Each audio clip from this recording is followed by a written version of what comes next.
Arch Oboler's Lights Out, Everybody.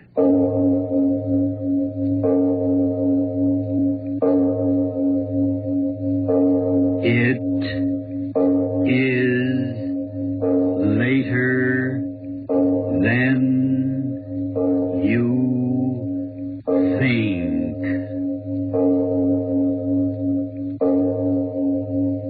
This is Arch Oboler bringing you another in our series of stories of the unusual. And once again we caution you, these lights out stories are definitely not for the timid soul. So we tell you calmly and very sincerely, if you frighten easily, turn off your radio now.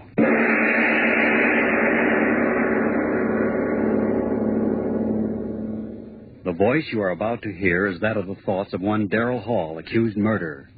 He sits in a courtroom awaiting the return of a jury which is to decide whether he is to live or die. And as he waits, the thoughts in his mind seethe and swirl, guilty, not guilty, guilty, not guilty. Oh, why don't I stop thinking those words? Words those jurymen are saying. He's guilty. He's not guilty. He's guilty. He's not guilty. No, guilty. No, I've got guilty. to stop thinking of what's going on in that room. The jurymen, I've got to stop thinking of them. I've got to keep my head clear. I've got to figure things out. When did all this start?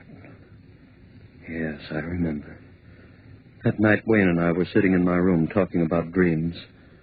I remember he said... Oh, come on, Darrell. Don't expect me to believe that one. I'm certainly telling you the truth. A fellow with your imagination wasting his time teaching biology to a bunch of co-ed nitwits? No, sir. You should be writing fiction. Well, I assure you, my dear Wayne, I've told you the truth. Here. Are you really serious? I am. You actually mean that in all your life you've never had a dream? Never. Not even when you were a child? To my knowledge, I've never had a dream in all my life. Well, how do you like that? I like it very well. I close my eyes, oblivion. And then I wake up. No nightmare hangovers, thank you. No, wait a minute, Darrell. Let me get this straight. You mean you've never even had a dream after, eating a Welsh rarebit at midnight or surrounding a dozen green apples or anything like that? Believe me, Wayne, I've never had a dream of any shape, form, or description in all my life. A dream to me is just a word, something that happens to other people, but never to me. But everyone's dream. Well, just so happens that my subconscious doesn't work that way. I tell you again, I've never dreamt. Oh, what do you know about that? It's just unbelievable. I tell you, unbelievable. Yes, that's what he said. It was unbelievable. Unbelievable that I'd never dreamt. And then after a while, he went away and left me there. It was early evening, but I remember that somehow, strangely, I was very tired. I sat down in the easy chair. Oh, I was so tired. I closed my eyes. I slept. And then it happened. A strange murmuring in my head. Yes, that's how it started. A murmuring as if in warning. And then in the darkness around me, strange faces lifting and falling. White faces, faces without hope. Their eyes full of horror. Their white bloodless lips pleading wordlessly in a way that made the heart in me cry out in pity. And suddenly I knew I was asleep and dreaming. Yes, dreaming for the first time in my life, and these faces I was seeing were things of a dream. And even as I knew that, the dream was gone. Blackness. And yet I knew that I was still asleep, and in me there was a terrible feeling of foreboding, of a horror to come in that dream. What? How? I didn't know, but I wanted to stop sleeping. I wanted to open my eyes quickly before... And then I saw her. In my dream, I tell you, I saw her moving slowly toward me out of the darkness that was my dream. At first, a white wraith-like thing, and then I saw it was a woman. Yes, the body of a woman, but the face... That face... Gross. Unclean. The thick, bestial brows. The wrinkles of... The lecherous writhings of thin crimson lips that lifted from teeth bright and pointed and flecked with blood. Closer, closer to me, and then she spoke. One word. Kill. Yes, That's what she said, kill. And as she said it, she moved closer. Her hands went out in her eyes. And in my dream, I screamed. I awoke. I remember just at that second the clock on the mantel began striking. 5, 6, 7. I counted each chime in happiness, since the hearing of it meant that I was awake out of the horror of that dream. When the clock had stopped chiming, I sat there. My one thought was, if that's dreaming, may I never dream again. I heard a sound. What was that? I sat still, afraid to move. And then I laughed. It was my own heart. My own heart still pounding with fright at what I had seen in my first dream. Oh, why do I sit here thinking of what has been? The jury in there, they've got to hang me. Got to hang me. He's guilty, not guilty. No, Guilty. no, I mustn't Guilty, think of them. not Better guilty. to keep my thoughts on how it all started. Better to figure things out. Where was I? Yes. Sitting there, listening to the beat of my heart, thinking of the horror of that dream. And then suddenly that wordless, pitiful murmur I heard in my dream was whispering in my head again. As quickly as it began, it was gone. How could this be? I was awake. This was no dream. Then why had I heard that same sound that had come from those pitiful white faces that had floated before me while I slept? Why? I heard it, a sound behind me. Who? Yes, my friend Wayne. It must be. He come into the room, standing behind my chair, thinking I was asleep. I turned around and I said, "Wayne, is that you?" Why? Ah! Yes. I screamed. I screamed so loudly there was blood in my throat. For it was she again, that woman out of my dream. But this wasn't a dream. She was standing there, I tell you, she was standing there close to me, looking at me, and those devil's lips said that one word. Kill. I jumped to my feet. No one in the room, no one. I tell you, I remember standing there, my head reeling. Who was she? Where had she come from? But there was no one in the room. Had there been anyone there? I didn't sleep that night. And by morning, I had it all figured out. 2 dreams, that's what it had been. And the second had been more vivid than the first. Yes, of course, I had never dreamed before, and of course my first dream would seem reality. And yet, some measure of uncertainty remained with me. Mary saw it in my face when I had dinner with her that night. I remember she said... Gerald, do you mind if I ask you something? What a question. Of course not. Is there something wrong? You mean with the dinner? Why, you know this is my favorite restaurant. With you, dear. Has something gone wrong at the university? Why do you ask that? The worry in your eyes. Oh? What is it, dear? Oh, nothing important. Changed your mind about loving me? Mary. Oh. Then tell me what it is, please. All right. It's really nothing to concern yourself over, just a dream. Dream? Darrell, you dreamt? Yes, last night. Oh, how marvelous. Now you're normal even when you sleep. That's right, isn't it? I'm back to normalcy, am I not? Oh, and your eye thought from the expression on your face it was something really important. Yeah, it's funny, isn't it? And I suppose in your first dream you dreamt of the glorious, seductive woman? Well, didn't you? No, Mary. Oh, so you had a nightmare. If you don't mind, let's not talk about it anymore. Shall we have our dessert now? I suggest the hot green apple pie with cheese and... Gerald, was it as bad as all that? Horrible. Oh, that's cruel. Your very first dream, an unhappy one. Oh, well, I'm sure that if you dream again, you've more interesting times ahead. Oh, Darrell, look at the time. 7:01, and we promised the Armstrongs we'd pick them up at 7:15. Darrell, what is it? Your face. You hear it? Hear what? You do hear it, don't you, the voices? Voice. Darrell, what are you talking about? Why, the people in this restaurant are most well behaved. Gone. Just the way it was before. Oh, Darrell, please. If it's a joke, please tell it to me. Daryl, what is it? What are you staring at? What's behind my chair? What's there? Daryl, tell me what. Daryl, the table. Why did you throw over the table? Daryl, what is it? What is it? Why did you scream? Why?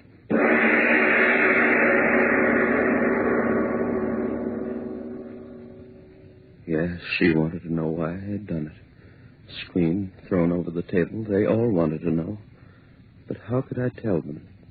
Tell them of her standing behind Mary's chair, that thing of degradation, and those lips saying, kill. I went home. Mary thought I was overworked. It's your nerves, darling. You've been working so hard. Go home and rest, darling. That's all you need. Rest. What good was rest? I had to reason things out. All my life I'd lived with reason, and now this horror. Hallucination. Yes, that was it. I had been working hard. They paid so little at the university and expected so much. And so I rested through the next day. It was quite dark when I awoke. The phone rang. It was Mary calling to find out how I felt. Are you sure you're all right, Daryl? Oh, yes, Mary. Yes, I'm fine, thank you. You sound all right. Your advice was good, dear. Rest apparently was just what I needed. Then go along back to bed. I'll talk to you tomorrow. All right, dearest, and thanks for calling. Goodbye, Daryl. Sleep well tonight. I hung up the receiver. And then the clock on the mantel behind me began striking. Always at 7. Yes, that was true. Both times at 7 o'clock was when that horror had happened, and then, with the last chime of the clock, I realized it was 7 again. 7. Would I see her again? I stood there back against the wall, waiting. So quiet. I could hear the clock ticking away the seconds. Would it happen again, this hallucination of mine? I waited. I heard no pitiful murmur of voices. Just quiet. The tick, tick, tick of the clock. So dark in the room, I could see the shadowy emptiness of the chair near the other wall. And then the chair was no longer empty. There was someone in it, and I said, "Who's there?" There was no answer, and I said, "Answer me, who's there?" No answer. A strange darkness in the room. Deeper and deeper, I could see nothing, and then 2 swirling pools of flame-red light, closer and closer. I stood there, I couldn't move. A rumbling began in my head. Fear, I tell you, fear tearing at my brain. Louder and louder, while those red circles of light came closer and closer. What was it? What was it? What? And then I knew. It was her eyes. Her eyes burning close into mine, into the brain of me, pounding one thought into me. Kill. Why did she say that? Why? Kill whom? Why should I kill? Why should I kill? If I had known then. The jury coming back, the verdict, what? No, not yet. Still out. They've got to find me guilty. I've got to hang if I live. But I mustn't think of that. I must think of what happened. What happened? Well, where was I? Yes, that woman, her eyes pounding that word into me, and then gone again. But this time as real as the breath in me. I knew it. I knew it. And with that realization, a coldness as of a wind blew around me and clutched at my heart. For if she was reality somehow, I knew I was lost. And so it began. Night after night at the stroke of 7, first that wailing dirge of those lost souls, and then her writhing lips. Kill. Kill. Those words began pounding in my head so that even when she wasn't there, I heard them. I hid in my rooms. I didn't go out. People would see this madness that had come over me. I went nowhere.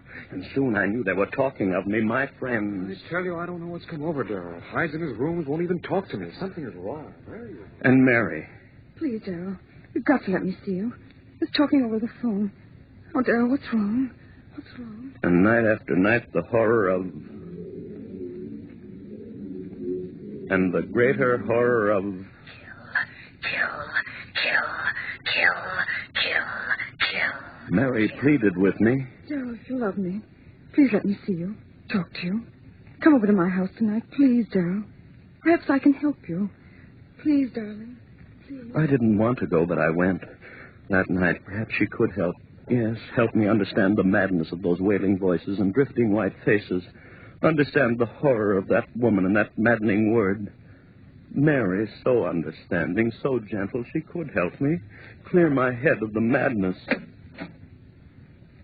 Oh, Darrell, you're here at last. Mary, help me. You will help me. Oh, Darrell, you're fit. Mary, Don't talk yet. Sit here. I'm sane, Mary. Believe me, I'm sane. Of course, dearest. Of course you are. It's that madness outside of me, those white, drifting faces moaning Rest, at me. darling. And that woman out of hell. Mm-hmm. Her eyes and her lips telling me to... The time? What time is it? Why, Darrell, what is it? I didn't know. I lost track. I've got to get out of here. Darrell, wait. Don't go. Don't. Too late. Darrell, what is it? You hear them, don't you, Mary? I'll call a doctor. Listen to them. Their voices are so loud tonight. Listen, Mary. Listen. Don't. You hear them. There's no You one must here. hear them. What are they saying? Louder and louder, trying to tell me something. What are you saying out there? What are you telling me? Darrell, stop. They're gone. Ace's voice is gone. Now she'll be here. Darrell, please. You're frightening me. You hear her, Mary? You hear her? No. No. Louder, Darrell, louder. please. I can't see her, but I hear her. Where is she? Thing out of hell. Go back, I tell you, back. Louder and louder. Make her stop, Mary. Make her stop pounding in my head. Stop it. She never knew what he wanted me. Stop it. Stop it. I can't stand it anymore. Yes, go away and I'll kill. No. I never... Don't kill me. Darrell. Well... Kill.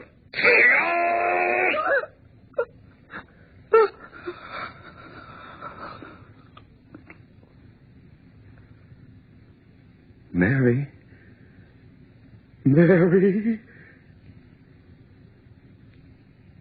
Yes, I had killed her. My sweet, gentle little Mary killed her with my own hands. I opened my hands. She fell to the floor. I went out into the street. People all around me, hurrying. I was in no hurry. What that woman had wanted, I had done. I had killed. I walked all night, it didn't matter where, and in the morning I found myself on the campus of the school before the very building in which the class was waiting for my lecture. I went in. I walked up on the platform and looked down into their faces, and I said to them, "Ladies and gentlemen, my lecture for today will be on the subject of the indeterminate factor and the evolutionary..." I stopped, a murmur in the air, those voices again. But it was broad daylight. I'd never heard those voices in daylight before. What did they want? What were they saying? There was a strangeness in their pitiful voices, yes, like a dirge. A dirge of tears and sorrow for someone, for me. Yes, for me. And then her voice. Laughing, triumphant, and then I understood. For the first time I understood everything. She had triumphed over me. That was why those lost souls were wailing a dirge over me. I was hers. Hers forever. I turned and ran out of there like a madman. Ran, and as I ran, those voices of the damned were talking to me. You are doomed as we are doomed. And all who murder are doomed. We listened to her and murdered. Now you are one of us. No peace for those who murder, no rest through all eternity. No rest for those who murder. Through all eternity. I covered my ears with my hands as I ran. No use. I heard them. Only one hope for you, man. One hope.